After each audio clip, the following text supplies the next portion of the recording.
школата на Energy. На практика единствения клуб в България или да кажем един от много малкото, които развиват сериозен плажен волейбол. Определено Energy и клуба от Бургас са двата отбора, нали, които се занимават единствено и само с плажен волейбол. А и те имат предпоставки да развиват. Това Варна им е закрита за... Двете момичета от лявата страна на мрежата продължават да контролират първия гейм до тук. Но още едно равенство, което със сигурност носи след себе си само един единствен извод. Предстоят ни изключително интригуващи моменти в края на първата част. Един брейк бе постигнат преди секунди. Сега момичетата в розови екипи се борят за своето оцеляване, но тук всичко приключва. Успех с 21 на 17. Вероника Петрова изпълнява сервис и веднага отива на мрежата.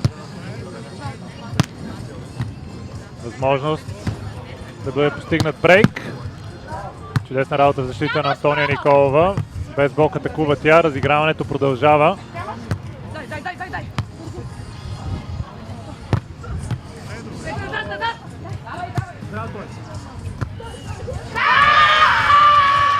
Аплодисменти за двата отбора.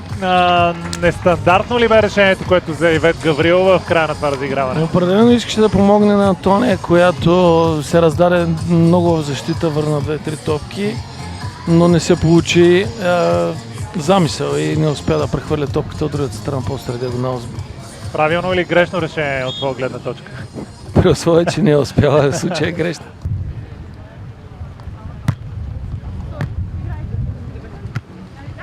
Ева Петрова атакува без блок. Шанс сега гейма да бъде затворен и това е факт. 21 на 19. Ивет Гаврилова с чудесна атака.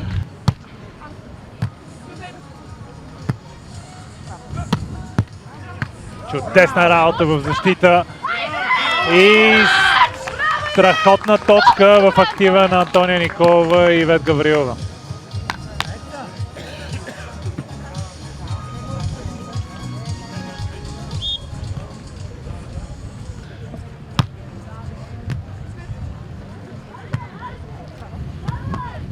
О, какъв невероятен блок на Ивет Гаврилова. Двубоя приключва по наистина невероятен начин.